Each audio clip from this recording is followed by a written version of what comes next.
2024 లేదా 25లో డిగ్రీ లేదా బీటెక్ చదివారా? సాఫ్ట్‌వేర్ జాబ్ కోసం ఎదురు చూస్తున్నారా? అయితే కోడ్ జ్ఞాన్ 100 డేస్ కోర్సులో చేరండి, జాబ్ సాధించండి. నమస్కారం మేడం. నమస్తే. సో మేడం, లాస్ట్ ఎపిసోడ్లో ప్రతి ఒక్కరికి కూడా ఆ ఎనర్జీ లెవెల్స్ ఉంటాయి అండ్ వాళ్ళు ఏదైతే అనుకుంటారో అది కూడా నెరవేరుతుంది అని చెప్పారు.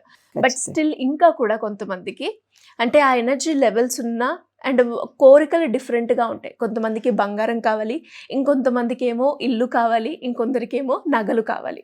సో ఇవన్నీ కూడా ఎనర్జీస్ డిఫరెంట్గా ఉంటాయి అని అన్నారు. ఒక్కళ్ళ ఇంట్లో చేసినా కూడా ఆ ఎనర్జీని పంచుకోవచ్చు అని అన్నారు. మరి ఎనర్జీ డిఫరెంట్ ఉన్నప్పుడు ఆ ఇల్లుకి ఎనర్జీ వేరే ఉంటుంది, డబ్బుకు ఎనర్జీ వేరే ఉంటుంది. కాబట్టి దాన్ని ఎలా మ్యాచ్ చేసుకోవాలి? మ్యాచ్ చేసుకోవాలి అనుకున్నప్పుడు ఎలా మ్యాచ్ కావాలి? ఇప్పుడు విశ్వంతో నేను డైరెక్ట్గా మాట్లాడడం అనేది ఒక ఎనర్జీ లెవెల్. విశ్వంతో ఏమైనా ఎవరైనా మాట్లాడుకోవచ్చు. అంటే ప్రకృతికి సంబంధించి మాట్లాడుకుంటే చాలా తక్కువ ఎనర్జీ. అదే నీకు పెళ్ళి కావాలి అని రిలేషన్షిప్స్ దెబ్బతింటున్నాయి అనుకున్నప్పుడు ఒక రకమైన ఎనర్జీని మనం తీసుకోవాలి. బంగారం కావాలి అనుకున్నప్పుడు ఇంకా ఎనర్జీ లెవెల్స్ పెంచుకోవాలి. లేదు ఇల్లు కావాలి, స్థిరంగా ఉండేవి ఇంకా ఇల్లు లాంటివి కావాలన్నప్పుడు ఇంకా ఎక్కువ ఎనర్జీని పెంచుకోవాలి. ఎనర్జీ లెవెల్స్ మనకి ఎలా పెరుగుతాయి? తెలంగాణలో ఒక మాట అంటారు, బిడ్డ పెట్టి పుట్టాలని ఎవరైనా అంటారు. నువ్వేమీ ఇవ్వకపోతే ఈ విశ్వం నీకు ఎలా ఇస్తుంది నాన్న? నీవు 2 రూపాయలు దానం చేసావనుకో, ఈ విశ్వం ఏం చేస్తుంది? ఇంకో 2 రూపాయలు యాడ్ చేసి 4 ఇస్తుంది నీకు. నువ్వెవ్వరికి పిడికెడంతా అన్నం పెట్టలేదు. నీవు కోటీశ్వరరాలిగా ఉన్నావు.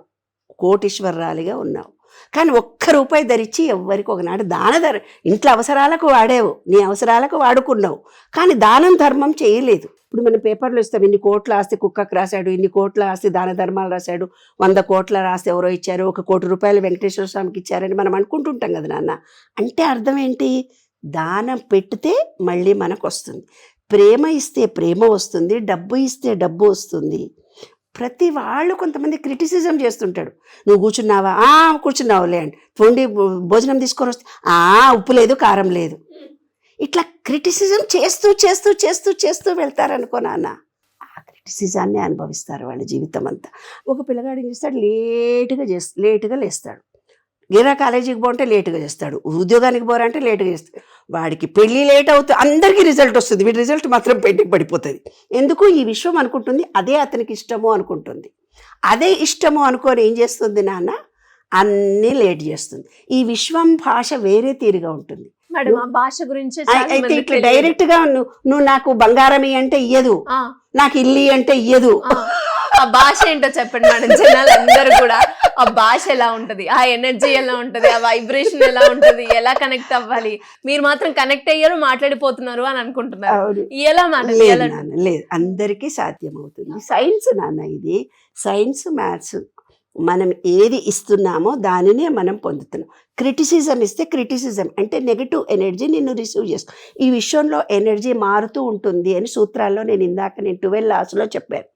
ఎప్పుడైతే నువ్వు నెగిటివ్నే మాట్లాడుతుంటావు, ఒకళ్ళు ఫోన్ చేస్తారన్న, ఫోన్ చేసి అన్ని అబద్ధాలు చెప్పి బట్టమాజు మాడితే వాడు మంచిగా ఉన్నాడు, ఇవాళ నేను ఇంత న్యాయంగా ధర్మంగా ఉన్నాను.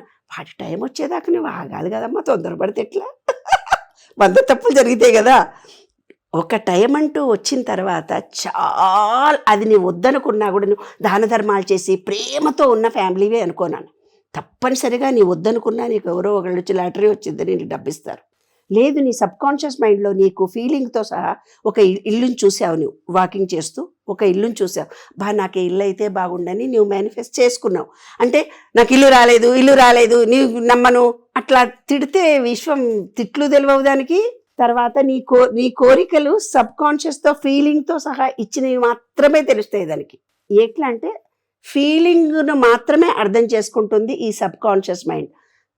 అంటారు కదా, చిన్న దమాక లేకుంటే పెద్ద దమాకే, పెద్ద దమాక లేకుంటే చిన్న దమాకే, ఇది కొడదమాక, కొంచెం అర్థం చేసుకోవా అంటారు. అంటే 3 consciousness, sub consciousness, super consciousness ఉంటాయి. ఏవైతే సబ్కాన్షియస్ మైండ్లో ఫీలింగ్తో సహా నీవు ఇచ్చావో అవే నీకు జీవితంలో లభిస్తాయి. అంటే నీవు ఇచ్చి ఏదైనా ఉండాలి, అది రెట్టింపై నీకు తిరిగి వస్తుంది. తర్వాత కొంతమంది ఏమంటారు, నా కర్మ బాగలేదు, నా కర్మ ఇంతే అంటారు. That is also wrong. కర్మను మార్చుకోవడానికి మేనిఫెస్టేషన్ కదమ్మా, కర్మను మార్చుకోవచ్చు అని చెప్తున్నారు. ఏమిటిది? ఒకతను ₹1 ఖర్చు పెట్టలేదు, ఎవరిదో డబ్బు సొమ్ము దొబ్బేశాడు. అయితే ఎవరో కానీ నీ జాతకం చూసి చెప్పాడు, ఏమమ్మా ఈ సంవత్సరం మొత్తం నీకు ఆదాయము 1 ఉంది, ఖర్చు 100 ఉంది అని ఏదో చెప్పాడు అనుకో నీకు. అయితే ఆ టైంలో నువ్వేం చేయాలి? ఒక టీవీ కొనుక్కోవాలి, ఒక సోఫా కొనుక్కోవాలి, ఒక ఇల్లు కొనుక్కోవాలి, అప్పులు కట్టేస్తావు. అప్పు జరుగుతుంది, కానీ అదేమవుతుంది, నీకు ఒక బెనిఫిట్గా జరుగుతుంది. అదే కర్మను మార్చుకోవడము అనే టెక్నిక్. అర్థమైంది కదా నాన్న? అంటే గొడ్డలతో పోయేది గోరుతో పోతుంది ఈ పనులు చేస్తే. అంటే ఏదో కొంచెం పాపం చేసి ఒకళ్ళ మనసును కష్టపెట్టావు. ఎప్పుడు నీ మనసు బాగుండటం లేదు. మనసు బాగుండనప్పుడు మనసు సంతోషపడే చిన్న పిల్లలకు కానీ, వయసులో ఉండే ఏ ఏజ్లో వాళ్ళకి కానీ, వాళ్ళకి ఏది ఇష్టమో ఆ పని చేసి పెట్టావనుకో, వాళ్ళు కొంతమంది సంతోషపడతారు. ఓల్డ్ ఏజ్ వాళ్ళు కానీ, హ్యాండిక్యాప్డ్ వాళ్ళు కానీ. అలా చేసేసరికి ఈ విశ్వంలో ఆ ఆనందం ఏదైతే అంటే ఒక పాజిటివ్ మెసేజ్ నీకు సెల్ ఫోన్లో వచ్చింది. ఆ పాజిటివ్ మెసేజ్కు 100 మందికి పంపించావు. నువ్వు నెగిటివ్ పంపిస్తే నెగిటివ్నే నీకు రిసీవ్ అవుతుంది. ఎంతమంది మనుషులు బాధపడితే అంత బాధ మళ్ళీ నీకు తిరిగి వస్తుంది. ఎందుకు నివేదిస్తావో అదే 8 ఈ విశ్వం అంతా. నువ్వు నెగిటివ్ ఇస్తే మళ్ళీ ఎంతమందికి నువ్వు నెగిటివ్ ఇచ్చావో, ఎంతమంది మనసులు కలుషితం చేశావో, అంతమంది బాధ నువ్వు ఒక్కడివే పడాలి కదా. అట్లా విశ్వానికి ఏంటంటే మనం ఏమిస్తామో అదే మళ్ళీ రిటర్న్ వస్తుంది. కాబట్టి మెసేజ్ల ద్వారా నువ్వేం చేస్తున్నావు? ఒక పాజిటివ్ మెసేజ్లు 10 మందికి పంపిస్తున్నావు, 50 మందికి వాళ్ళల్లో 10 మందిలో పాజిటివ్ ఎనర్జీ ఇచ్చే మెసేజ్ ఒక్కటి చదువుకొని బాగుపడ్డా నీకు ఆ ఎనర్జీ లెవెల్స్ కూడా నీవు ఇప్పుడు కోరుకుంటే వస్తుంది. అంటే లో ఎనర్జీ ఉండి నువ్వు హై ఎనర్జీ చెయ్యాలి అన్నప్పుడు నీకు అవసరం లేని పనులు, విశ్వంలో అందరికీ పనికొచ్చే పనులు కొన్నైనా నువ్వు చెయ్యాలి. అది రహస్యం. అట్లా కొన్నిటిని అంటే ఆవులకు, గోవులకు ఏదో డబ్బు దానం చేయాలంటే డబ్బు వస్తుంది. అందరిని అప్రిషియేషన్ చేస్తే అప్రిషియేషన్ వస్తుంది. నీకు ఏ రకమైన బాధలు, నీకు ఏ రకమైన ఇబ్బందులు ఉన్నాయో చూసుకొని దానికి తగిన పరిహారం అంటే పోయి ఒక పూజారి దగ్గరికి పోయి ₹1,00,000 ఖర్చు పెట్టి పూజలు చేయించడం కాదు. ఆయనకు వచ్చింది డబ్బుగా, నీకేం రాలే. ఆయన చేస్తే నీకు రాదు. నీవు ఏం చేస్తావో అదే నీవు రిసీవ్ చేసుకుంటావు. అది నీ ప్రమేయం. నీ ప్రమేయము అంటే ఏమిటి? ఇక్కడ ఈ ఆత్మ అనే ఎనర్జీ పాయింట్కు నీవు చేసే మంచి చెడుతో సంబంధం లేదు.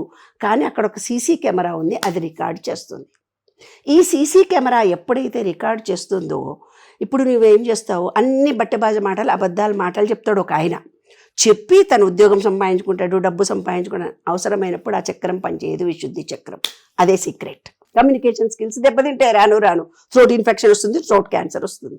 అంటే ఏంది? ఇక్కడ ఉండే ఆత్మ అనే దాంట్లో ఒక చిత్రగుప్తుడు అన్నారు. చిత్రంగా గుప్తంగా రికార్డ్ చేసే ఒక చిన్న చిప్ ఇక్కడ మనలోనే ఉంది. అంటే ఫీలింగ్తో సహా నువ్వు ఏదిస్తావో అదే నువ్వు రిసీవ్ చేసుకుంటావు.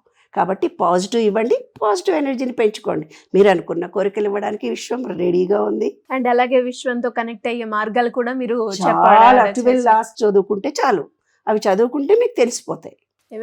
Thank you ma'am, thank you so much.